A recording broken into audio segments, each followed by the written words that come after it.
Masih semangat? Masih. Semangat pagi. Pagi. Luar biasa. Kan sudah makan, harus lebih semangat. Semangat pagi. Pagi luar biasa. Baik, puji syukur kehadirat Allah Subhanahu wa taala karena pada siang hari ini teman-teman bisa menghadiri acara diseminasi budaya positif oleh teman kita Dewi Tri Puji Astuti SPD sebagai syarat memenuhi CGP Angkatan 9 ya, Bu Dewi tugasnya ya. Baik, yang saya hormati Bapak Kepala Sekolah SDN Duren 305 Pagi yaitu Bapak Sukarman MPD. Yang saya hormati Ibu Wakil Kepala Sekolah yaitu Ibu Tata Trosmiati Agustin SPD dan teman-teman yang kami cintai serta Ibu Dewi yang akan presentasikan ini yang saya sayangi. Baik, untuk meningkat acara ini, marilah bersama-sama kita memulai acara diseminasi ini dengan baca basmalah. Bismillahirrahmanirrahim. Baik, sebelum Bu Dewi memaparkan diseminasinya, marilah kita dengarkan sambutan dari Bapak Kepala Sekolah kita, Bapak Sukarman MPD. Kepada Bapak, kami persilakan.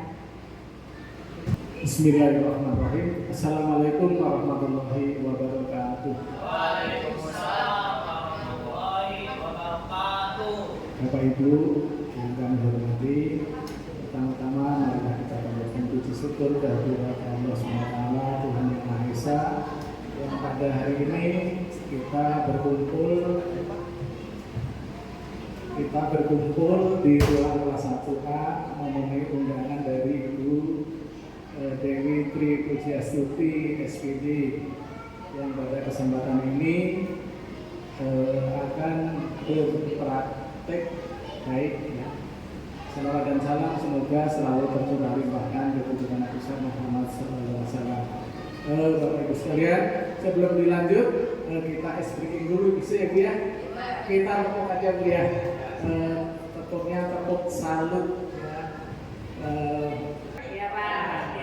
Tepuk salut. Jempol kanan, jempol kiri, 2 jempol. Salut. Terima kasih. Sekalian, hari ini kita patut berbangga di mana Ibu Dewi Tri Puji Astuti SPD CGP Angkatan 9 akan melaksanakan diseminasi budaya positif. Nah, terutama ini di SD Duren 305. Nah, budaya positif ini perlu kita kembangkan. Kita tahu semua bahwa sekolah adalah tempat untuk menuntut ilmu, sekolah adalah rumah kedua, maka sudah sepantasnya sekolah itu bebas dari segala penindasan, kekerasan, bullying, dan lain-lainnya. Nah, untuk ini jadikanlah itu sebagai budaya. Nah, budaya ini kita tumbuhkan dari masa ke masa, jangan sampai luntur ditelan zaman. Ini tugas kita ke depan adalah semakin berat dalam menghadapi era pendidikannya, karena memang sudah zamannya berbeda. Jadi yang jelas kita di sekolah ini supaya budaya positif, budaya baik ini ditumbuh kembangkan. Siapa yang menumbuh kembangkan budaya positif di sekolah adalah semua warga sekolah. Kalau semua warga sekolah berarti ada anak-anak, guru, pendidik, dan siapapun yang ada di lingkungan sekolah harus menumbuhkan budaya positif, termasuk orang tua yang apabila masuk harus mengikuti aturan-aturan yang ada di sekolah kita. Ini untuk budaya positif. Nah, tentu ini adalah hal-hal yang sangat mahal harganya, Maka mari kita cermati apa yang akan disampaikan Ibu Dewi Tri Pujiastuti. Semoga ini menjadi pemicu penyemangat kita untuk melaksanakan tugas lebih baik ke depannya. Untuk itu dari Bapak cukup sekian, terima kasih. Mari kita ikuti diskusi pada siang hari ini. Terima kasih. Wassalamualaikum warahmatullahi wabarakatuh. Baik, terima kasih Bapak Kepala Sekolah atas arahannya. Oke teman-teman, selanjutnya mari sama-sama kita mendengarkan destinasi budaya positif. Kita sambut Ibu Dewi Tri Pujiastuti. Kepadanya kami persilakan. Terima kasih Bu Mai. Assalamualaikum warahmatullahi wabarakatuh. Waalaikumsalam warahmatullahi wabarakatuh. Oke, masih semangat teman-teman? Masih. Oke, terima kasih banyak Bapak Kepala Sekolah, Bapak Ibu Guru, teman-teman semua atas kehadirannya pada siang hari ini.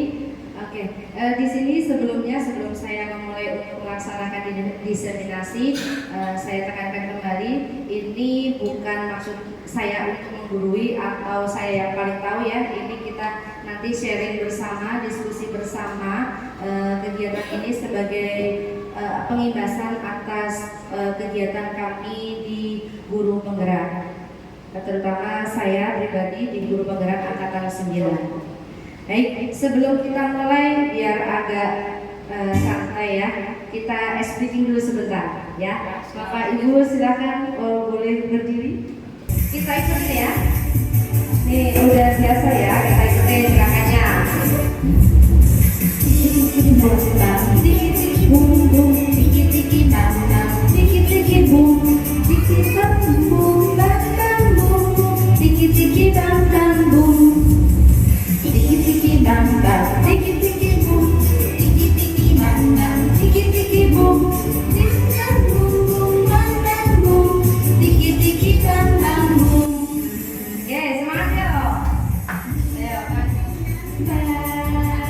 Tangan di lantai, digulung-gulung, tangan digulung-gulung. Kaki pucat-pucat.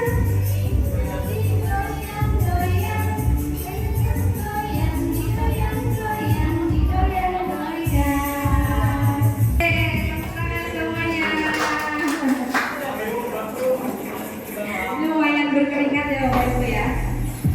Bapak Ibu silakan dilihat di layar di depan ada sebuah tokoh yang sudah tidak asing lagi untuk kita ketahui.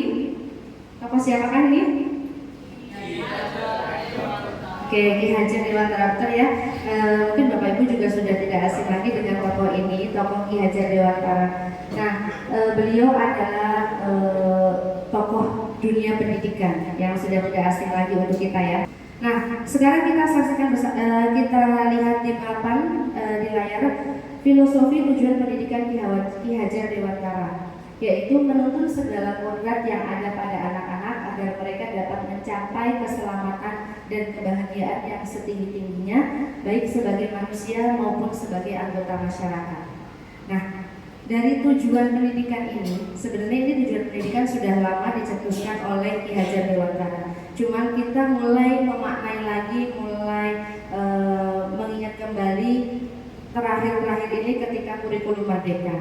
Nah, kalau kita pelajari lagi, sebenarnya banyak sekali filosofi yang bisa kita pelajari dan bisa kita terapkan di dunia pendidikan. Beliau mengibaratkan dunia pendidikan, lingkungan pendidikan itu adalah tempat persemaian benih-benih pendidikan. Nah, dalam dunia pendidikan Ki Hajar Dewantara itu tadi di situ bisa lihat mengembangkan peserta didik sesuai dengan kodrat anak. Nah, kodrat anak itu ada dua Bapak Ibu, ada kodrat alam dan juga kodrat zaman. Yang itu tidak bisa kita pungkiri. Kodrat alamnya apa? Anak-anak itu kodrat alamnya mereka itu berkembang sesuai dengan karakteristik mereka, sesuai dengan tahap pertumbuhan mereka. Ya kalau anak SD ya berkembang sesuai dengan perkembangan anak SD, SMP anak SMP, sesuai dengan usia mereka. Nah, selain itu mereka juga berkembang mengikuti sesuai dengan kodrat zaman yang harus kita juga perhatikan. Zaman kita sekarang kan juga terus berkembang. Itu abad 21 perkembangan zamannya. Nah, itu sekarang zamannya zaman apa? Zaman gadget, zaman handphone, ya kan? Zaman globalisasi, semuanya sudah mendunia. Nah, itu tidak bisa kita pungkiri. Anak-anak murid kita semuanya mengalami hal demikian. Nah, Ki Hajar Dewantara itu mengibaratkan kita itu sebagai pendidik itu sebagai petani jagung. Kenapa sebagai petani jagung? Nah, di sini diibaratkan pendidik itu sebagai seorang petani. Anak-anak murid kita itu sebagai biji-biji jagung yang akan kita tanam. Kemudian sekolah itu kita ibaratkan sebagai lahannya. Nah, sekarang Bapak Ibu pikirkan, ketika kita mau menanam tanaman jagung, kita sudah punya produk yang unggul nih. Benih jagung yang kita miliki itu sudah benih unggul. Tetapi ketika kita tanam, petani ini tidak memberikan perlakuan yang baik kepada benih ini. Kira-kira akan berpengaruh tidak terhadap pertumbuhan jagung ini nanti? Berpengaruh ya, pasti akan berpengaruh. Nah, kita bandingkan bagaimana kalau petani ini merawat benih ini dengan baik, dipupuk, disiram, ya, dikasih pestisida, kemudian jika ada hama dibasmi, pokoknya diberikan perawatan, pengairan yang cukup, semuanya dipenuhi dengan baik. Kira-kira akan tumbuh benih yang baik atau tidak? Akan tumbuh yang baik. Nah, itulah pengibaratannya. Anak-anak kita itu ibarat bulir-bulir jagung yang ditanam. Bila biji jagung ditempatkan di tanah yang subur dan mendapatkan sinar matahari dan dapat tumbuh dengan baik karena perhatian dan perawatan dari Pak Tani. Nah, di sini posisi Pak Tani itu kita sebagai pendidik, itu sebagai Pak Taninya. Bagaimana kita mengolah, bagaimana kita merawat, bagaimana kita menciptakan benih ini agar tumbuh dengan baik.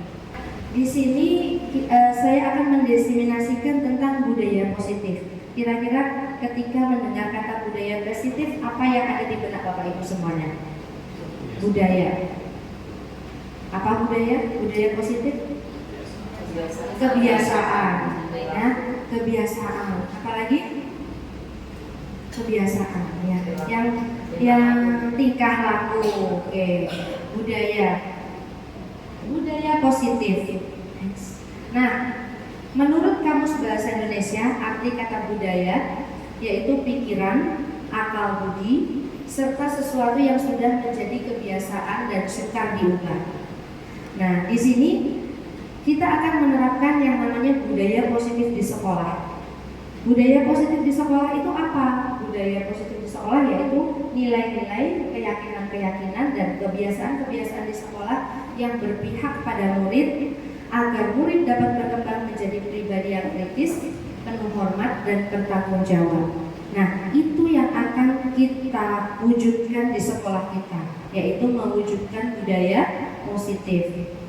Di dalam budaya positif itu, untuk mewujudkannya, apa yang ada di dalamnya, yaitu nilai-nilai dan juga keyakinan, agar di dalamnya nanti ada kebiasaan-kebiasaan yang dapat kita wujudkan. Nah, kebiasaan-kebiasaan itu kebiasaan apa? Tentunya karena ini budaya positif, yaitu kebiasaan-kebiasaan positif, ya. Nah, di dalam kegiatan budaya positif ini nanti kita akan belajar bersama tentang disiplin positif dan nilai-nilai kebajikan universal, kemudian teori motivasi, hukuman dan penghargaan serta restitusi, keyakinan kelas, kebutuhan dasar manusia, kemudian 5 posisi kontrol, dan yang ketiga yaitu segitiga, yang terakhir yaitu segitiga restitusi. Nah, nanti kita akan sharing bersama ya Bapak Ibu, bukan semuanya dari saya hanya mengibaskan, berbagi untuk teman-teman semua. Nah, kita mulai dari yang pertama yaitu tentang disiplin positif dan nilai-nilai kebajikan universal. Kalau kita mendengar kata disiplin mungkin sudah tidak asing ya bagi Bapak Ibu semua. Kita suka menerapkan ke anak-anak, ayo anak-anak coba Dimulai dengan sikap disiplinnya bagaimana? Disiplin itu apa ya? Patuh aturan. Ada 2 orang di sini. Saya minta tolong mulai salah satu untuk menyobek secari kertas. Kemudian menuliskan hal yang paling berharga dalam hidup Bu Mai. Boleh tulis di situ hal yang paling berharga dalam hidup Bu Mai. Boleh ditulis apa saja, terserah. Yang paling disukai, yang paling berharga dalam hidup Bu Mai. Satu aja. Salah satu aja ya. Silakan. Ya, kalau sudah disobek, diremas, digenggam. Iya. Disobek, diremas, digenggam. Genggam sekuat mungkin. Nah, di sini ada 2 perlakuan ya. Ada Bu Mai yang memiliki harapan, kesukaan. Nah, kemudian satu lagi dia sebagai teman. Saya minta Pak Rizky untuk berusaha bagaimana caranya untuk meminta apa yang digenggam Bu Mai. Bu Mai, boleh saya minta apa yang Bu Mai genggam?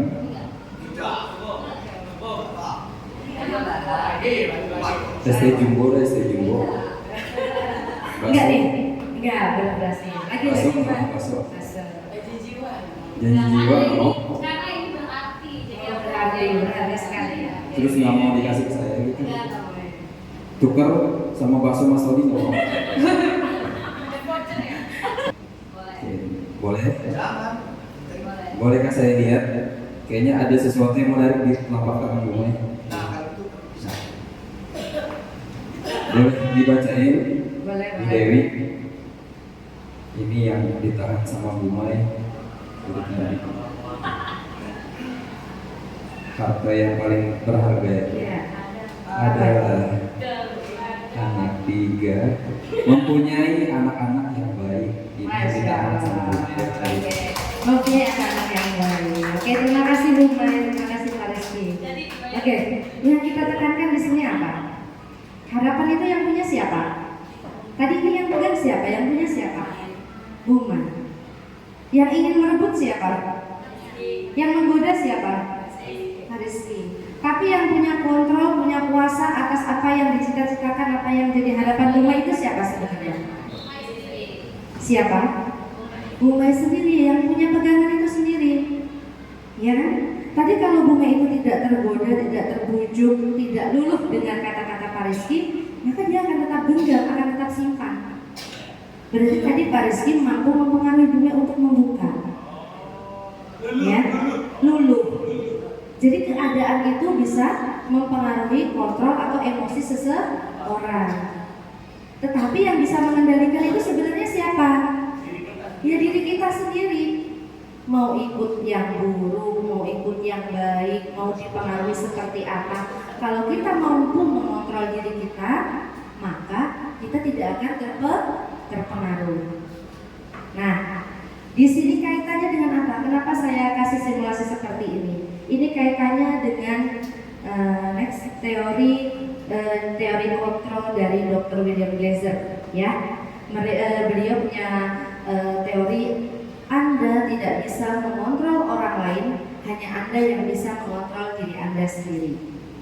Ya, sebenarnya segala kontrol itu jatuhnya di siapa? Di diri kita sendiri. Nah, bertolak dari teori ini, nanti kita akan belajar tentang semua perilaku itu memiliki tujuan. Nah, tujuan itu kaitannya nanti dengan motivasi. Teori motivasi nanti akan kita bahas. Kemudian ada 5 posisi kontrol kita sebagai seorang guru. Kemudian ada lagi nanti 5 kebutuhan dasar manusia. Nah, kita nanti akan tahu lebih lanjut lagi. Next, berikutnya. Nah, tadi kita kembali lagi dengan budaya positif tadi.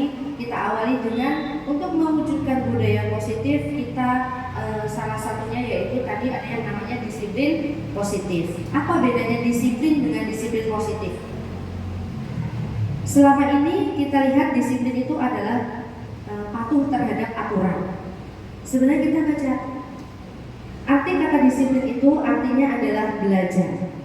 Disiplin diri membuat orang menggali potensi konsekuensinya menuju sebuah tujuan apa yang dihargai. Itu arti sebenarnya disiplin. Tetapi masyarakat Indonesia saat ini, budaya kita selalu mengartikannya, merubah arti kata disiplin itu menjadi sesuatu yang dilakukan seseorang pada orang lain untuk mendapatkan kepatuhan. Ya kan?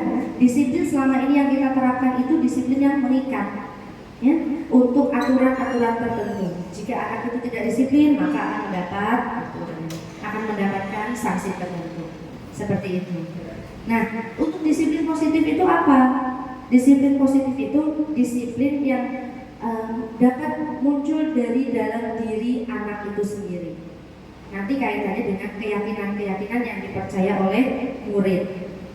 Jadi kita mindsetnya, murid itu melaksanakan disiplin bukan karena takut terhadap hukuman, takut melanggar, tetapi karena kesadaran akan nilai-nilai yang dia yakini. Ya. Nilai-nilai kebajikan itu apa? Kalau kebajikan itu yang baik lah ya, nilai-nilai yang baik, universal, artinya menyeluruh. Ya, berarti nilai-nilai universal itu nilai-nilai yang menyeluruh sesuai dengan lintas bahasa, bangsa, agama, dan latar belakang berbagai hal. Nah, di situ ada nilai apa saja? Setiap perilaku perbuatan memiliki tujuan. Itu tadi yang diungkapkan oleh Dr. William Glaser ya, dengan teori kontrolnya. Kemudian mengaitkan nilai-nilai kebajikan yang dilakukan seseorang, maka motivasi intrinsik akan terbangun. Nah, ini kaitannya dengan nilai dengan motivasi. Kemudian nilai kebajikan yang ingin dicapai itu apa? Nah, seperti yang sudah kita yakini, nilai-nilai yang ingin kita wujudkan di peserta didik kita itu apa? Yaitu kita sudah sesuai dengan visi kita, yaitu nilai-nilai berdasarkan profil pelajar Pancasila. Nah, ada nilai apa saja di situ? Beriman, bertakwa kepada Tuhan Yang Maha Esa, kemudian mandiri, bernalar kritis, kemudian berkebinekaan global, gotong royong, dan kreatif. Ini nilai-nilai kebajikan yang ingin kita capai, ingin kita dapatkan di murid kita, gitu. Nah, kemudian berikutnya yaitu tentang teori motivasi, hukuman, dan penghargaan serta restitusi. Ada beberapa hal di sini yang mungkin selama ini kita menerapkan itu. Selama ini kita sudah terapkan, tapi kita tidak tahu nih itu tuh termasuk bagian dari yang mana. Nah, coba teori motivasi perilaku manusia. Ada motivasi itu ada yang muncul dari luar, ada juga teori dari motivasi yang muncul dari dalam diri. Nah, di situ motivasi eksternal. Biasanya anak-anak itu akan berpikiran apa yang akan terjadi apabila saya tidak melakukannya. Dia berpikir seperti itu. Berarti itu motivasi yang ada dalam diri dia adalah motivasi eksternal. Karena ada kekhawatiran atau ketakutan tertentu akibat yang didapat apabila dia tidak melakukannya. Kemudian ada lagi untuk mendapatkan imbalan dari orang lain atau institusi. Apa yang akan didapatkan apabila saya melakukannya? Berarti karena iming-iming sesuatu nih, orang mendapatkannya. Berarti motivasi dia masih motivasi eksternal. Kemudian yang terakhir ini, untuk dia melakukan sesuatu itu untuk menghargai dirinya sendiri, yaitu saya akan menjadi orang yang seperti apa apabila saya melaksanakan ini. Apabila saya melakukan ini, saya akan menjadi orang seperti apa? Orang yang bertanggung jawabkah? Orang yang disiplinkah? Atau orang yang bagaimana? Nah, itu berarti motivasi dia sudah muncul dari dalam diri dia, atau disebut dengan motivasi internal, ya. Nah, menurut Ki Hajar Dewantara, arti kata merdeka. Merdeka itu artinya tidak hanya terlepas dari perintah, akan tetapi juga cakap buat memerintah diri sendiri. Penghargaan itu kenapa kok dihukum? Padahal penghargaan lo bagus. Apakah nggak bisa penghargaan itu memotivasi untuk anak? Kok malah jadi dihukum karena penghargaan? Nah, di sini kita yakin kembali bahwa penghargaan berlaku sama dengan hukuman. Sebenarnya itu penghargaan itu sama seperti hukuman. Nah, ini akan dalam arti meminta atau membujuk seseorang melakukan sesuatu untuk memenuhi suatu tujuan tertentu dari orang yang meminta atau memujuk. Nah, penghargaan ini dorongan internal atau eksternal berarti? Eksternal, karena sebuah penghargaan. Nah, kenapa disebut menghukum? Mungkin dalam jangka pendek dia akan memunculkan motivasi untuk anak, tapi untuk jangka panjangnya ini menjadi sebuah hukuman. Hukumannya apa? Karena anak itu akan terbiasa dengan penghargaan. Jadi dia susah untuk memunculkan motivasi secara internal. Padahal yang harus kita gali terlebih dahulu bagaimana anak itu memunculkan motivasinya, yaitu motivasi internal atau dari dalam diri. Itulah yang harus kita gali sebenarnya.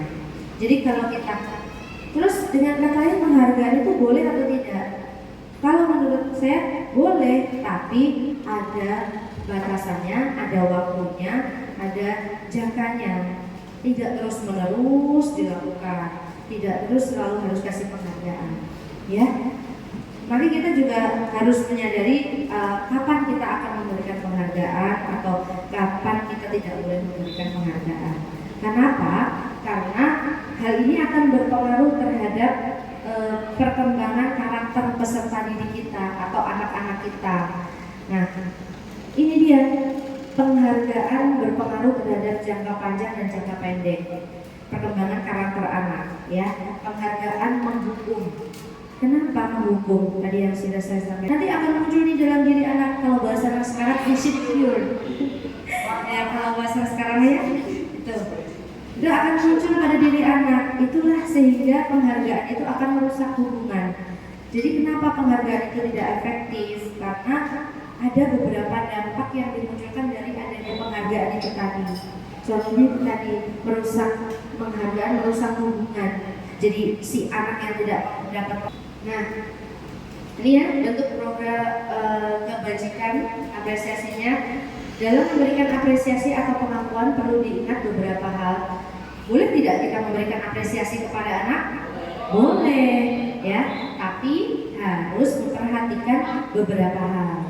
Nah, memberikan pengakuan secara khusus, memberi pengakuan secara pribadi, pengakuan kepada semua murid bergantian, kemudian pengakuan secara konsisten, kemudian fokus pada proses. Nah, ini apresiasi, bentuk kita pengakuan terhadap peserta didik, kemampuan murid, kemampuan peserta didik kita. Jadi tidak serta-merta terus pas tadi di awal tidak boleh ada penghargaan, ya udah anak bisa apa aja kita diamin aja. Tidak seperti itu. Tetap kita apresiasi, kita beri pengakuan, tapi apresiasinya dalam bentuk pengakuan. Boleh diapresiasi ke teman-temannya secara mandiri, secara pribadi, secara personal boleh, di pengakuan dengan teman-temannya. Nah, itu sebagai wujud pengakuan terhadap keunggulan anak, gitu ya. Nah, contoh pengakuan atau apresiasi kebajikan. Apresiasi memang sudah biasa dilakukan, tapi kalau apresiasi kebajikan itu yang bagaimana? Nah, biasanya bisa nih, kemarin saya perhatikan rasa empatimu besar sekali pada saat menolong. Jadi lihat di sini ada situasinya. Pada saat menolong murid baru di kelas, ya, ada nilai di dalamnya yang dituju. Nilainya apa? Menolong murid. Kemudian nilai kebajikannya apa? Rasa empati. Nah, ada yang dimunculkan di anak. Apresiasinya apa? Kemarin saya perhatikan rasa empatimu besar sekali pada saat menolong murid baru di kelas. Atau bentuk lainnya bisa, saya menghargai kepedulianmu pada saat kamu membantu teman-temanmu mengajarkan tugas kelompok. Beri pengakuan, beri apresiasi atas kebaikan-kebaikan yang dilakukan anak. Ya, kemudian terima kasih untuk rasa tanggung jawabmu pada saat kamu memungut kertas-kertas yang berserakan. Nah, ketika kita mengapresiasi anak, munculkan nilai-nilai ini. Dia sudah bagus di nilai apa saja, gitu ya. Ada nilai kebajikan apa saja yang sudah dia tonjolkan. Nilai kebajikan apa yang sudah mereka kuasai. Tuh, ini untuk mewujudkan apresiasinya. Nah, Coba sekarang kita lihat hukuman dan konsekuensi. Coba sepintas kita lihat. Kita sudah biasa tidak asing ya sebagai pendidik kita dengan bahasa hukuman, dengan bahasa konsekuensi. Oke, poin pertama, mencatat 100 kali di dalam buku kalimat saya tidak akan terlambat lagi karena terlambat ke sekolah. Kira-kira hukuman atau konsekuensi? Hukuman. Oke. Yang kedua, lari mengelilingi lapangan basket 2 kali karena terlambat hadir ke sekolah.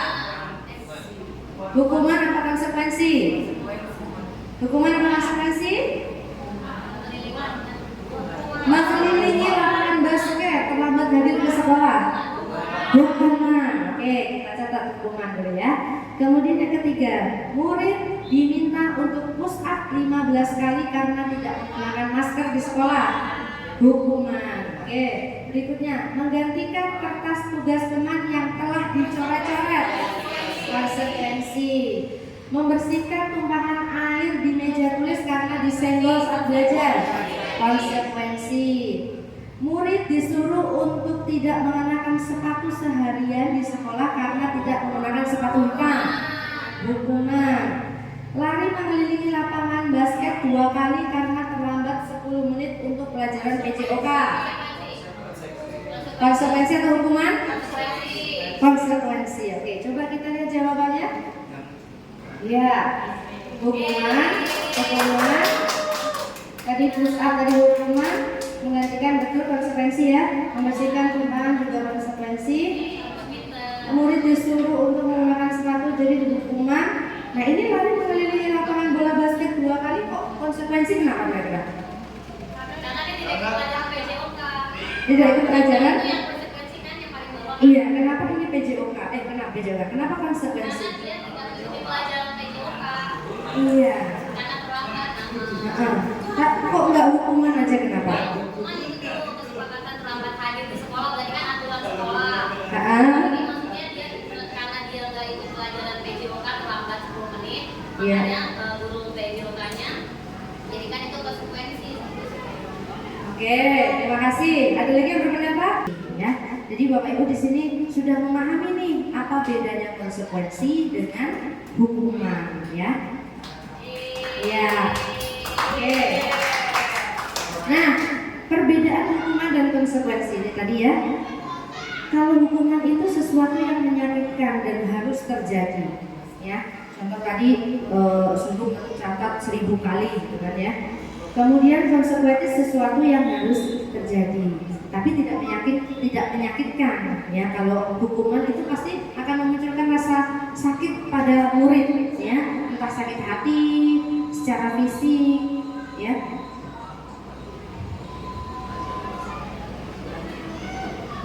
Oke, berikutnya yaitu membuat anak sakit tadi ya, anak membenci kedisiplinan karena hukuman. Kemudian anak menghargai disiplin. Nah, ini perbedaan-perbedaannya. Anak belajar untuk membunyikan kesalahan, anak belajar untuk mematuhi peraturan. Nah, ini bedanya antara hukuman dengan konsekuensi. Nah, kemudian ada 3 sebenarnya, ada hukuman, konsekuensi, ada satu lagi di sini dalam mengatasi permasalahan murid, yaitu ada yang namanya restitusi. Ya, restitusi itu apa? Restitusi itu adalah proses menciptakan kondisi bagi murid untuk memperbaiki kesalahannya, sehingga mereka bisa kembali pada kelompok mereka dengan karakter yang lebih kuat. Nah, ini restitusi. Kalau hukuman tadi, anak ada solusi tidak pada hukuman? Tidak ada. Kemudian konsekuensi, ada anak punya solusi tidak? Tidak. Tapi pada tahap restitusi ini, anak akan dibantu untuk mendapatkan solusi atas permasalahannya. Nah, next berikutnya ini ya, berarti ya. Identitas gagal nih, hukuman, konsekuensi dan disiplin dan restitusi. Kalau hukuman itu akan membuat anak menuju sebuah kegagalan. Mereka akan kegagalan identitas mereka. Nah, sedangkan identitas sukses itu dimunculkan dengan disiplin, konsekuensi dan juga restitusi. Kalau konsekuensi itu sifatnya netral, dia di tengah-tengah. Ya. Kalau restitusi nanti dia ada bagaimana mencari solusi atas permasalahan itu. Kalau hukuman kan sebab akibat aja, tapi kalau konsekuensi dia netral, akibat yang dimunculkan karena perbuatannya. Tapi kalau restitusi dia akan meyakini kesalahan apa yang diperbuat, kemudian bagaimana dia akan memperbaiki kesalahan tersebut. Ya, hal ini akan mewujudkan rasa tanggung jawab murid, ya, akan memecahkan masalah juga. Nah, ini ada 3 tahap yang dapat kita gunakan dalam memecahkan masalah atau menyelesaikan permasalahan dengan murid. Nah, kita bisa coba terapkan ini Bapak Ibu. Nah, ada yang namanya segitiga restitusi. Segitiga restitusi ada 3 tahapan. Tahapan pertama yaitu menstabilkan identitas, kemudian memvalidasi kebutuhan, kemudian menanyakan keyakinan. Nah, yang pertama ketika ada murid yang berbuat salah, hal apa yang harus kita lakukan? Nah, ini saya sadari juga ketika saya melaksanakan kegiatan guru penggerak ini. Dalam kita menghadapi murid yang bermasalah, kita sering ya Bapak Ibu yang di kelas pasti ada aja murid yang bikin masalah ya. Sebenarnya kita cari dulu nih, anak ini tuh begini tuh kenapa? Ya, bagian dasar segitiga restitusi ini memiliki tujuan merubah orang yang gagal karena telah berbuat kesalahan menjadi orang yang sukses. Nah, kita harus mampu meyakinkan mereka dengan mengatakan kalimat ini. Tidak ada manusia yang sempurna. Saya juga pernah melakukan kesalahan seperti itu. Biasanya kita stabilkan dulu tuh dengan kalimat itu. Biasanya anak-anak murid, ibu juga pernah kok berbuat salah, misalnya gitu. Biar anak itu dibuka, iya, terbuka nanti untuk menceritakan, tidak ada ketakutan. Kalau ada ketakutan nanti mereka akan bohong, ya kan, akan memutar-mutarkan gitu kan. Nah, ketika seseorang dalam kondisi emosional, maka otak tidak akan mampu berpikir rasional, ya. Jangankan anak-anak, kita juga seperti itu ya. Saat itulah kita menstabilkan identitas anak. Anak kita butuh tenang dan mencari solusi untuk menyelesaikan permasalahannya. Nah, langkah keduanya yaitu tadi memvalidasi tindakan salah. Pada langkah kedua ini kita harus memahami dan menemukan kebutuhan dasar yang mendasari tindakan anak berbuat salah. Nah, tadi di teori kontrol, semua tindakan manusia pasti memiliki tujuan. Kenapa anak itu terlambat sekolah? Kenapa anak itu suka malak temannya? Kenapa anak itu suka sliding? Kenapa anak itu begitu? Nah, itu pasti ada dasar kebutuhan, ada tujuannya. Nah, ketika kita menolak anak yang berbuat salah, dia akan tetap dalam masalah. Sebenarnya anak yang berbuat salah itu dia sedang dalam masalah. Kalau kita judge, berarti dia akan terus dalam masalah itu. Nah, yang perlu kita adalah memahami alasan mereka melakukan tersebut hingga anak itu merasa dipahami. Biasanya kita tanyakan, tentunya kamu punya alasan bukan? Kenapa kamu berbuat seperti itu? Kita tanya alasannya. Nah, itu langkah tindakan validasi tindakan. Next, berikutnya yaitu menanyakan keyakinan kelas. Nah, menanyakan keyakinan, teori kontrol menyatakan bahwa kita pada dasarnya termotivasi secara internal. Ketika langkah 1 dan langkah 2 tadi itu dilakukan, maka anak akan siap untuk dihubungkan dengan nilai-nilai yang dia percaya dan berpindah menjadi orang yang dia inginkan. Penting menanyakan ke anak tentang kehidupan dia ke depannya. Kamu mau seperti apa? Kamu mau seperti apa? Langkah apa yang akan kamu lakukan berikutnya? Nah, contohnya tadi, anak suka malak. Anak suka malak temannya. Kalau kita melakukan segitiga restitusi, yang langkah pertama kita lakukan apa? Ketika ada anak nih, anak si A suka malak teman-temannya di kelas. Tadi kita panggil, terus kita stabilkan dulu. Kamu berbuat saat itu benar atau tidak? Pasti dia akan menyadari sendiri. Tidak benar Bu, saya salah. Kamu menyadari kamu salah, tapi kamu berbuat salah tidak hanya kamu yang salah. Semua orang pernah berbuat salah, termasuk ibu, teman-teman yang lain pun pasti juga pernah berbuat salah. Tapi ketika kamu berbuat salah itu, pastinya kamu punya alasan kan kenapa kamu melakukan itu? Nah, kita udah mulai masuk apa nih? Tentunya kamu punya alasan bukan kenapa kamu melakukan itu? Pada tahap apa itu tadi? Validasi tindakan salah. Anda kamu penasaran, dia cerita, saya begini bu, saya kan nggak dikasih uang jajan sama mama, saya masih lapar, jadi saya minta uang ke teman saya. Nah dia kan cerita tuh, cerita. Nah gali di situ, oh anak ini permasalahannya ini nih. Nah setelah anak itu kita validasi, kita tanyakan keyakinannya. Nah kamu palakin teman-teman kamu itu perbuatan yang baik atau tidak? Tidak bu, itu tidak baik. Nah itu sesuai nggak dengan keyakinan kelas kita? Kita mulai nih masuk ke menanyakan keyakinan. Makanya kesepakatan kelas kita sesuai tidak? Biasanya yang dilanggar kesepakatan apa kalau suka palak teman itu? Nilai apa di kelas? Suka palak teman? Nilai apa? Saling menghargai, boleh. Iya betul, saling menghargai. Nah, kamu menolak ketika kamu marah teman-temanmu, kamu berarti melanggar keyakinan kelas yang sudah kita sepakati. Kamu tahu nilai apa yang sudah kamu langgar?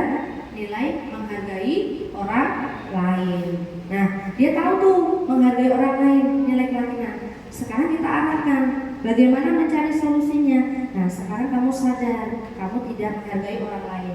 Kemudian langkah apa yang dapat kamu lakukan untuk memperbaiki itu? Kalau di segitiga restitusi gitu, ditanyakan, kemudian dicarikan. Bukan kita yang mencari solusinya, biarkan solusi itu muncul dari anak itu sendiri. Kira-kira langkah apa yang dapat kamu lakukan untuk memperbaiki kesalahanmu itu tadi? Ya, mikir tuh nanti dia anaknya, mikir, oh itu bu, saya nggak palak teman lagi. Terus untuk temanmu yang kamu sakiti tadi, bagaimana kamu memperbaikinya? Itu bu, aku besok mau bawain bekal lagi untuk menebus kesalahanku. Nah itu nanti akan muncul dari anak sendiri. Anak mempunyai solusi atas permasalahan yang dia munculkan, dan dia punya solusi untuk memperbaiki. Nah, disitulah ceritanya namanya segitiga restitusi. Buat seperti itu, gitu ya. Nah, berikutnya kita masuk ke keyakinan kelas. Nah, di awal pembelajaran kita sering bikin yang namanya apa? Untuk kita taati bersama, ada namanya kesepakatan kelas. Nah, kita coba tingkatkan lagi level kesepakatan kelas kita, yaitu dengan membuat keyakinan kelas. Sebenarnya hampir sama, cuman untuk keyakinan kelas, kalau keyakinan kelas, nah masuk ke sini dulu, coba mana yang merupakan keyakinan kelas? Yang hijau atau yang polos? Kira-kira mana yang merupakan keyakinan kelas?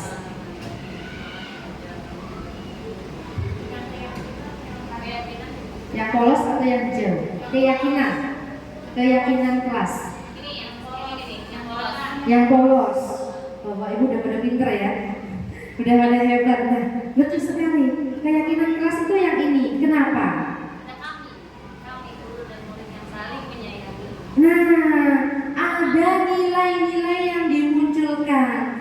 Nilai saling menyayangi, semangat. Jadi kan kalau misalnya biasanya ini aktif dalam pembelajaran, biasanya nilai yang dimunculkan apa yang diinginkan? Nilai semangat. Terus murid yang peduli dengan teman-temannya. Nah, nilai yang ingin dimunculkan apa? Nilai kepedulian. Sekarang kita coba lagi nih Bapak Ibu, nanti ketika di awal semester itu kita bikin keyakinan seperti ini. Kita bikin keyakinan. Jadi ada nilai-nilai yang ingin kita dapatkan, yang kita harapkan di anak-anak murid kita itu apa. Nah ini bisa kita terapkan di sekolah kita, nilai ini. Nah inilah akan memunculkan budaya positif di sekolah kita tadi. Kita mulai dari kelas kita masing-masing dengan membuat keyakinan kelas. Dari keyakinan itu nanti akan masuk ke lingkup sekolah. Kalau sebuah pembiasaan-pembiasaan yang berulang-ulang dan terus dilakukan, maka nanti akan menjadi sebuah budaya positif, ya. Nanti perbedaan antara kesepakatan dengan keyakinan. Nah, ini peraturan, ya kan? Jadi lebih ke peraturan. Kalau ini keyakinan. diyakini bersama, kemudian ada nilai-nilai yang dimunculkan. Nah, terus biasanya keyakinan itu bagaimana? Nanti ada tahap-tahapannya sebenarnya Bapak Ibu. Dari kesepakatan bersama anak-anak. Boleh tuh anak-anak usul nih, kita punya kesepakatan apa nih nak di kelas ini? Itu Bu, tidak boleh begini, tidak boleh begini, tidak boleh begini. Nah, kalimat yang digunakan itu masih kalimat negatif. Maka dari kalimat negatif itu kita rubah nih, tidak boleh ngobrol ketika guru menjelaskan. Berarti kalau kita rubah jadi kalimat positifnya bagaimana? Tidak boleh mengobrol ketika guru menjelaskan. Berarti kalimat positifnya bagaimana? Menghargai guru. Nah, menghargai guru saat menjelaskan atau saat sedang dijelaskan. Berarti intinya ada nilai apa yang dimunculkan di situ? Menghargai, gitu ya, cernya. Selalu kembalikan buku di tempatnya. Kira-kira apa? Iya, kira-kira nilainya nilai apa? Nilai apa yang ingin didapat dari selalu? Ya, kejujuran bisa. Dilarang mengganggu orang lain. Nilai apa yang ingin kita dapat? Menyayangi bisa, menghargai bisa, menghargai orang lain bisa. Hadir di sekolah 15 menit sebelum pembelajaran. Disiplin atau kesadaran bisa. Dilarang melakukan kekerasan. Saling menyayangi atau toleransi bisa ya. Dilarang menggunakan narkoba. Kaitannya dengan nilai apa? Untuk apa itu narkoba? Biar nggak apa? Kaitannya dengan apa? Dilarang menggunakan nilai apa? Iya. Kesehatan, ya betul. Kan kesehatan ya. Bergantian atau iya bisa. Gunakan masker. Kesehatan, kesadaran bisa. Apalagi? Bisa beberapa ya. Jangan berlari di kelas atau koridor. Nilai apa? Keselamatan ya gitu. Yuk lanjut. Nah ini tadi ya kita lihat. Nah tanggung jawab yang tadi menghormati orang lain, berkomitmen juga bisa. Kekerasan itu bisa keselamatan, menghargai orang lain, nilai yang kita ingin munculkan. Narkoba itu kesehatan, kemudian menggunakan orang lain, menggunakan masker bisa kesehatan, keselamatan. Berlari di koridor bisa keselamatan, bisa keamanan ya. Oke, Kak, tepuk tangan yang ini. Nah, ini yang saya tuh suka menarik dengan materi ini ya. Ada kebutuhan dasar manusia dan dunia berkualitas. Nah, tadi ketika saya menjelaskan tentang segitiga restitusi, ada poin, ada kebutuhan dasar anak yang tidak terpenuhi. Nah, pada kodratnya kebutuhan dasar manusia itu ada 5. Nih ya, Bapak Ibu, ada kebutuhan kasih sayang dan rasa diterima, kebutuhan bertahan hidup atau survival, penguasaan, kebebasan, kemudian kesenangan. Ada 5 kebutuhan ini nggak bisa ditolak. Ya, ada 5 kebutuhan dasar manusia, yaitu apa saja? Bertahan hidup, kemudian rasa kasih sayang dan rasa diterima, ketiga penguasaan, keempat kebebasan, kelima kesenangan. Nah, iya. Nanti ini kita gunakan untuk menggali permasalahan-permasalahan pada anak murid kita. Nah, seluruh tindakan manusia memiliki tujuan. Tadi ya, William Glaser sudah menjelaskan bahwa setiap perilaku manusia itu memiliki tujuan. Semua yang kita lakukan adalah usaha terbaik kita untuk mendapatkan apa yang kita inginkan, ya. Ketika kita mendapatkan apa yang kita inginkan, sebetulnya saat itu kita sedang memenuhi satu atau lebih dari satu kebutuhan dasar kita. Nah, ketika seseorang melakukan perbuatan yang bertentangan dengan nilai kebajikan atau perbuatan yang melanggar peraturan, hal itu sebenarnya dikarenakan mereka gagal memenuhi kebutuhan dasarnya. Ya, ada kebutuhan dasar yang tidak terpenuhi. Makanya mereka melakukan hal-hal yang melanggar nilai kebajikan atau melanggar peraturan atau yang tidak baik tadi, ya. Nah, kebutuhannya itu tadi ada kebutuhan bertahan hidup, ada survival, kebutuhan kasih sayang, ingin ada rasa diterima, kebebasan, kesenangan, serta penguasaan. Apa aja sih ini yang termasuk ke dalam kebutuhan-kebutuhan itu? Nah, pertama kebutuhan bertahan hidup atau survival ya. Kebutuhan hidup itu apa? Sandang, pangan, papan, sandang, pangan, papan, ya, kesehatan, rumah, makanan, ya. Ini dasar kebutuhan manusia secara fisik yang dapat kita penuhi. Nah, yang kedua yaitu kebutuhan kasih sayang dan rasa diterima atau kebutuhan diterima. Kebutuhan dan 3 kebutuhan berikutnya nanti itu adalah sifatnya psikologis. Kalau yang tadi itu kan yang bisa terpenuhi, terlihat, tercukupi. Nah, kalau yang ini kebutuhannya sifatnya psikologis, ya. 1, rasa diterima, kebutuhan akan hubungan dan koneksi sosial, ingin diterima di tengah masyarakat. Kebutuhan untuk memberi dan menerima kasih sayang, ya. Tidak usah dipungkiri ya, kita kan butuh kasih sayang juga ya, butuh. Nah, kasih sayang itu penting. Kebutuhan untuk merasa menjadi bagian dari kelompok, bukan ada bagian dari kelompok. Ini nih, ada temennya ini satu kelompok, dia sendiri nggak ditemani. Pasti ada rasa sendiri yang akan muncul di anak itu tadi. Aku nggak ditemani sama mereka, aku kurang apa ya, minder. Ada keinginan mereka, aku ingin juga tuh gabung sama mereka, gitu kan? Pasti ada kebutuhan itu juga. Kemudian penguasaan, kebutuhan pengakuan atas kemampuan, tadi ya. Nah, kebutuhan ini berhubungan dengan kekuatan untuk mencapai sesuatu, menjadi kompeten, menjadi terampil, diakui. Jadi anak yang punya prestasi, punya kebiasaan, pengen diakui nih. Oh, aku tuh pengen orang tuh tahu kalau aku tuh bisa ini, gitu. Ya, kita kadang-kadang kita juga begitu ya.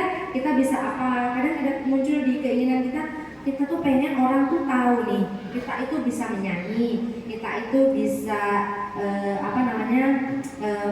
memasak atau apa. Kadang-kadang bilang masakanku tuh sebenarnya enak loh, padahal tuh dia pengen tahu orang-orang tuh kalau masakan dia tuh enak gitu, biar dipuji atau diakui sama orang lain, seperti itu. Kemudian kebebasan, kebutuhan akan pilihan. Kebutuhan untuk bebas adalah kebutuhan akan kemandirian, otonomi. Nah, anak itu punya kebutuhan untuk kemandirian, dia itu juga pengen mandiri gitu, memiliki pilihan dan mampu mengendalikan arah hidup seseorang. Anak-anak dengan kebutuhan kebebasan yang tinggi menginginkan pilihan, mereka perlu banyak bergerak, suka mencoba, ya. Banyak ya anak-anak kita yang seperti itu, tidak terlalu berpengaruh dengan orang lain dan senang mencoba hal-hal baru. Nah, berikutnya yaitu kesenangan, kebutuhan untuk merasa senang.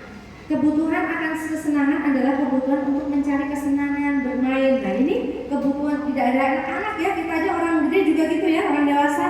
Kita butuh kesenangan kan, kita butuh ketawa, healing, kan, ketawa dengan teman-teman, bahagia.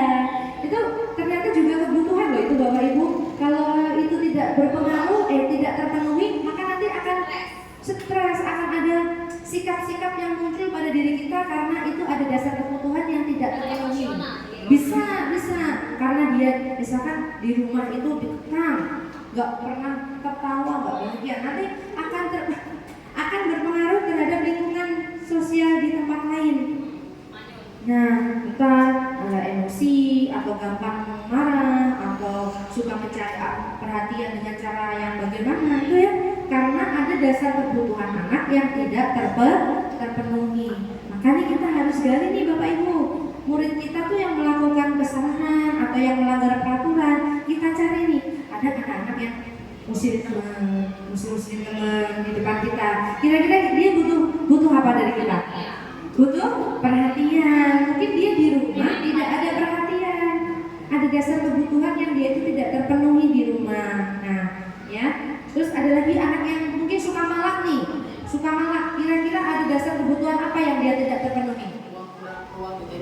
Nah, uang jajannya kurang, nggak dapat, lapar mungkin ya, nggak dapat bekal, teman-temannya itu. Berarti sekarang kita gali nih, ketika anak kita berbuat kesalahan atau melanggar keyakinan sekolah kelas kita, kira-kira ada dasar kebutuhan apa yang dia tidak terpenuhi. Nah, tugas kita bagaimana kita memenuhi kebutuhan anak tersebut. Walaupun tidak bisa seluruhnya, paling tidak kita bisa menganalisis dengan segitiga restitusi tadi. Bagaimana kita mengangkat anak itu dari permasalahan yang dia hadapi. Ya. Nah, di sini kita sebagai guru itu ada 5 posisi kontrol yang dapat kita terapkan. Ya, apa saja itu? Coba kita lihat kita itu di mana sih posisi kita? Nah, ada posisi kontrol sebagai penghukum, pembuat rasa bersalah, sebagai teman, sebagai pemantau, kemudian sebagai manajer. Apa bedanya dari kelima ini? Penghukum. Penghukum itu biasanya ada menghardik, menunjuk-nunjuk, menyakiti. Nah, kamu begini, kamu begitu. Nah, ada menghardik, dihukum, walaupun tidak bisa secara verbal ataupun non verbal. Ya, kamu nggak pakai baju, nggak pakai seragam sekolah dengan benar. Kamu begini, itu udah menghukum. Nah, kemudian posisi berikutnya yaitu membuat rasa bersalah. Ibu kecewa deh sama kamu. Kamu nggak kasihan sama ibu. Nah, itu biasanya kan kita kadang-kadang suka bicara seperti itu ya. Sebenarnya itu hal yang paling buruk yang kita lakukan terhadap perkembangan karakter anak murid kita. Karena dia akan membawa dia pada posisi gagal. Dia akan menjadi orang yang merasa dia itu paling bersalah di dunia. Dia tidak akan bisa membahagiakan orang. Dia akan merasa kecil. Itu posisi pembuat rasa bersalah. Nah, posisi berikutnya yaitu teman. Kadang-kadang kita juga gitu kan, tolonglah bantu ibu. Nah, biasanya seperti itu ya. Itu sebagai posisi teman. Kita memposisikan sebagai teman. Kemudian ada posisi pemantau. Apa peraturannya? Dia hanya memantau, tapi dia tidak memberi solusi. Nah, itu posisi pemantau. Menyesuaikan diri bila diawasi. Nah, tapi sikap yang ini itu bikin anak murid kita tuh ketergantungan. Posisi 2 nih, teman sama pemantau ini bikin anak murid itu ketergantungan, mengharapkan imbalan atau ketergantungan pada orang lain dalam menyelesaikan masalahnya. Nah, posisi yang terakhir yaitu posisi manajer. Posisi manajer ini biasanya dia sudah menerapkan dengan 3 restitusi tadi, segitiga restitusi. Ya, dia akan mengarahkan anak untuk mengetahui nilai apa yang dia langgar, kemudian mencari solusi atas permasalahan yang dia timbulkan tadi. Kita hanya memanajeri dia nih, hanya mengarahkan nih. Kira-kira apa yang kamu lakukan kalau kamu berbuat seperti itu? Apa yang bisa kamu lakukan untuk memperbaikinya? Tuh kita sebagai manajer. Kira-kira dari 5 ini yang paling cocok kita terapkan itu yang mana? Pengennya ya, pengennya manajer. Iya, yang paling perfectnya manajer mungkin yang kita terapkan. Iya. Tapi untuk kadang-kala sesekali kita menerapkan teman boleh, pemantau juga boleh, nggak masalah. Tapi yang berusaha sebaiknya kita hindari itu posisi itu, hukuman dan juga membuat rasa bersalah. Karena ini dampaknya akan buruk sekali terhadap perkembangan karakter anak murid kita, perkembangan karakter anak, ya, penghukum dan juga membuat rasa bersalah. Oke. Nah, berikutnya nih, coba nih ya. Saya kecewa sekali dengan kamu.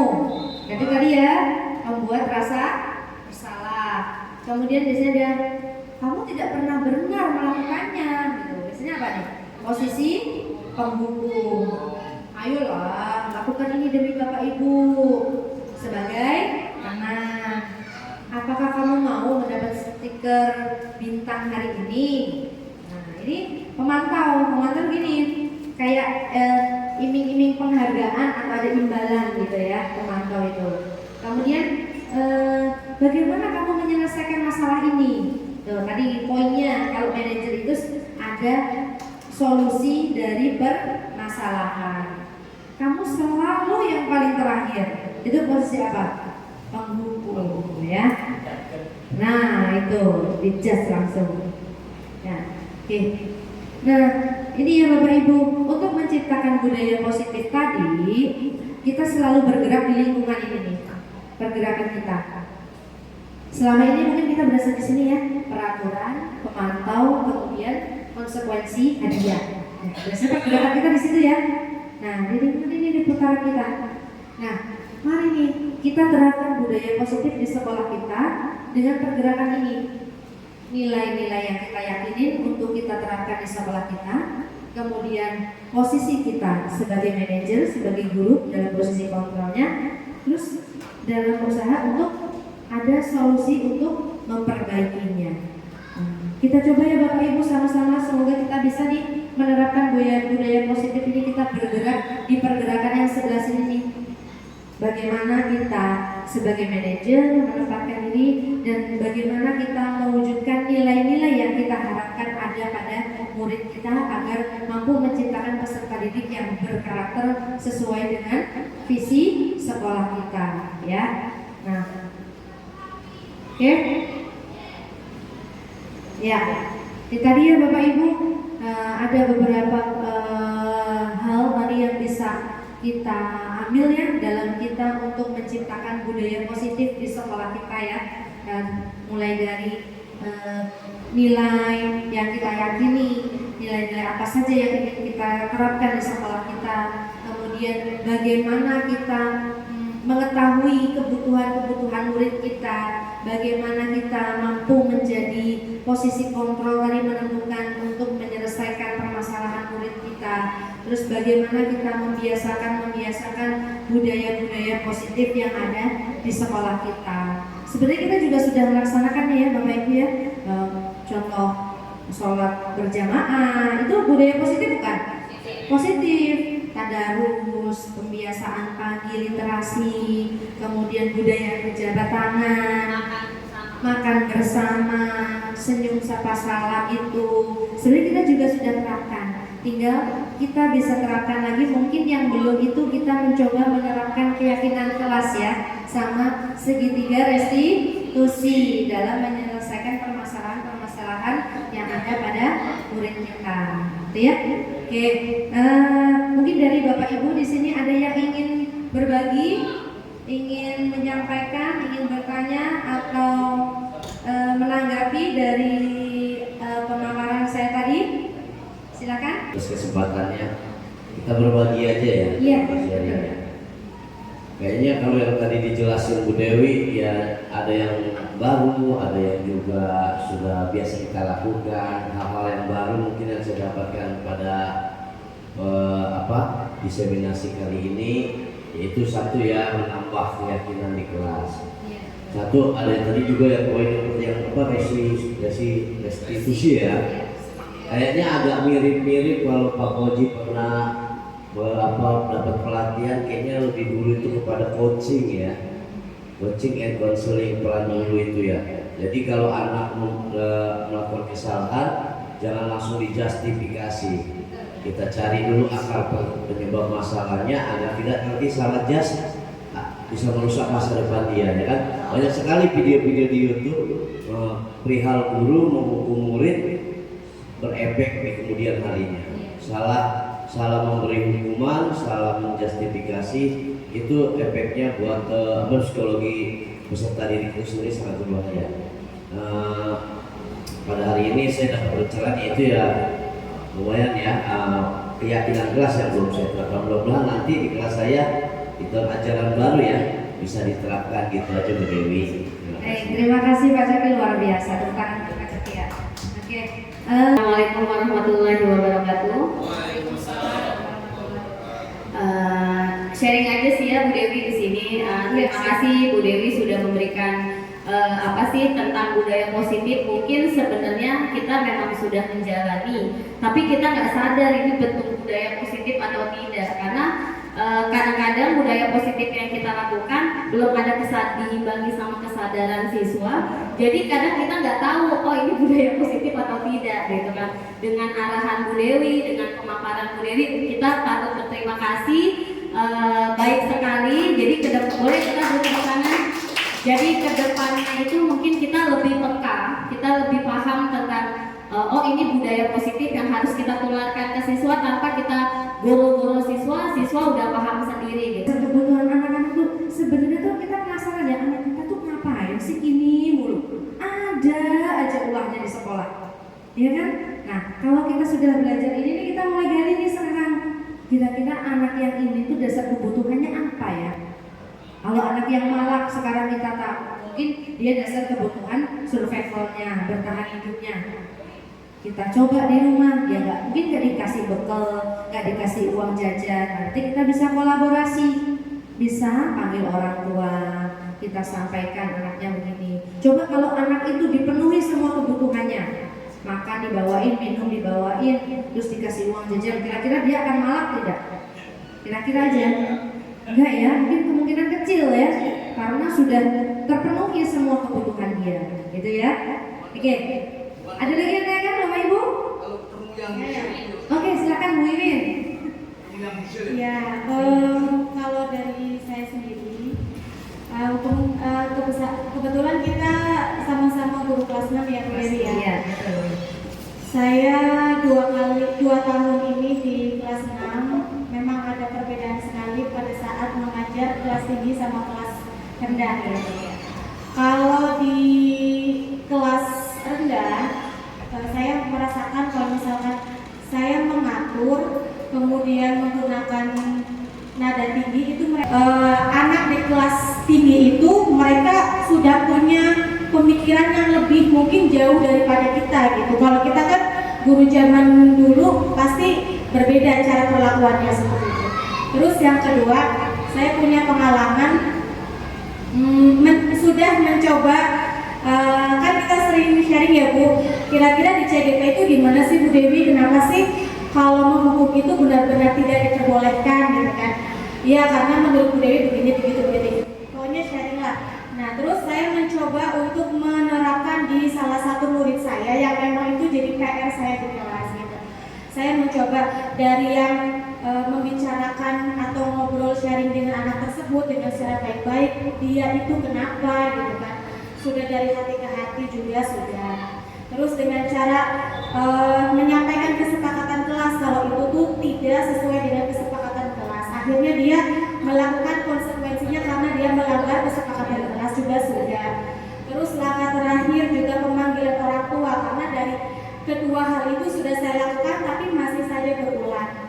Langkah terakhir adalah pemanggilan orang tua juga sudah, tapi yang saya lakukan Ya luar biasa Bu Iwin ya. Oke, kita kembali lagi tadi ya. Memang permasalahan itu sering muncul ya di kelas tinggi, terutama tadi. Kita mendidik anak itu bukan tugas sepenuhnya kita, ya, karena bukan tugas mandiri kita, tapi adalah pendidikan itu tugas kolaborasi, ya. Kolaborasinya siapa saja, guru atau sekolah, orang tua, karena mereka ada di lingkungan itu, kemudian masyarakat. Anak-anak kita itu kan ada 3 nih lingkungan mereka, lingkungan sekolah, keluarga, masyarakat. Ketika dia sudah baik di keluarga, dia di masyarakatnya tidak baik, maka dia akan terpengaruh. Ketika di keluarganya nggak baik, di sekolahnya dikasih budaya yang baik, memang akan berpengaruh, tapi itu tidak bisa konsisten, ya? Akan banyak pengaruhnya. Nah, anak murid kita itu kan anak-anak masa pencarian jati diri ya. Dan kita merubahnya itu tidak bisa langsung semudah membalikan telapak tangan. Nah, kenapa itu tadi kita belajar tentang budaya positif? Budaya itu kan bukan hanya sesuatu yang bisa kita lakukan sekali, tapi berkali-kali, seperti pembiasaan. Memang tadi coba ini sudah, tapi yang saya garis bawahi dari kata-kata Bu Iwin tadi, mulai ada perubahan sedikit. Nah, sedikit itu berharga Bu Iwin. Sedikit itu sudah berharga, berarti dia sudah ada perubahan. Berarti sudah ada satu keberhasilan Bu Iwin di situ dalam melakukan solusi terhadap permasalahan anak tadi. Kenapa tidak bisa instan? Karena anak itu kan budaya ini kan tidak dia bawa dari dia kecil, terus kita tidak tahu budaya dia di rumah, masyarakat dia seperti apa, di sekolah dia seperti apa. Kecuali kalau tiga aspek ini sejalan, seiring, pasti kita akan mudah untuk merubah anak ini, mewujudkan nilai-nilai yang kita harapkan gitu. Tapi kalau tiga ini nggak sejalan beriringan, tentu memang susah. Yang ini udah jalan nih bagus ya mana? Tapi yang dua ini mandek, dua berhenti. Kira-kira jalannya lama nggak? Lama. Kecuali tiga-tiganya ini beriringan bersama. Tadi udah bagus kolaborasi dengan keluarga. Oke, cukup ya. Terima kasih banyak. Tepuk tangan semuanya. Terima kasih atas sharing dan diskusi bersamanya. Semoga kita semua dapat menerapkan budaya positif ini di lingkungan sekolah kita guna untuk mewujudkan murid kita, peserta didik yang memiliki nilai-nilai yang kita harapkan, nilai-nilai kebajikan universal yang sesuai dengan visi sekolah kita, yaitu sesuai dengan profil pelajar Pancasila. Mohon pamit, terima kasih. Kurang lebihnya saya mohon maaf. Akhir kata, wabillahi taufiq wal hidayah. Wassalamualaikum warahmatullahi wabarakatuh.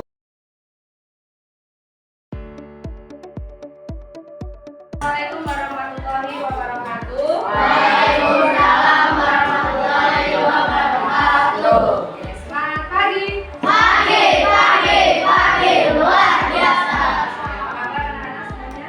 Baik, sehat, alhamdulillah. Alhamdulillah.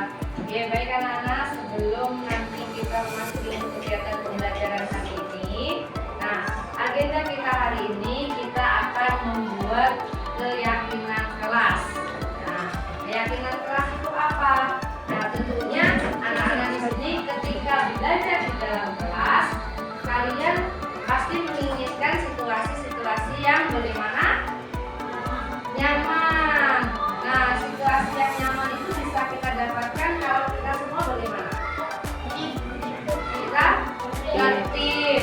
Nah, disiplin. Oke. Tertib, disiplin. Nah, semua itu kita lakukan untuk menciptakan apa? Kenyamanan di dalam kelas, terutama saat kegiatan pembelajaran. Nah, pasti anak-anak semuanya pengen ya seperti itu ya, menciptakan.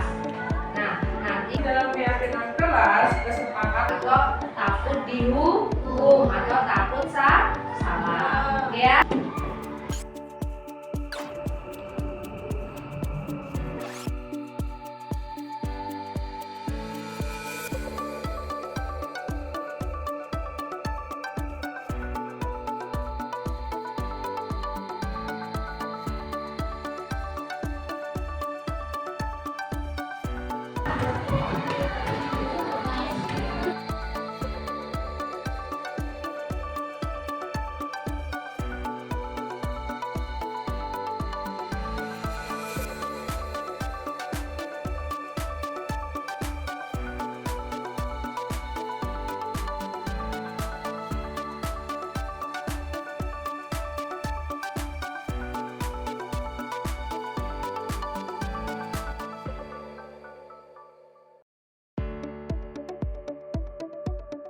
Ejekan dan tidak boleh usil. Ini masuk mana nih? Berarti karena tidak mukul, tidak usil, tidak rusuh, tidak tadi tidak ribut ya. Merubah kalimat-kalimat ini menjadi kalimat positif dan nilai-nilai apa yang akan kita terapkan untuk keyakinan kelas kita. Oke ya. Oke, yang pertama tidak membawa barang yang tidak berguna. Berarti itu masuk kemana? Nilai apa tadi? Nilai apa? Tidak membawa barang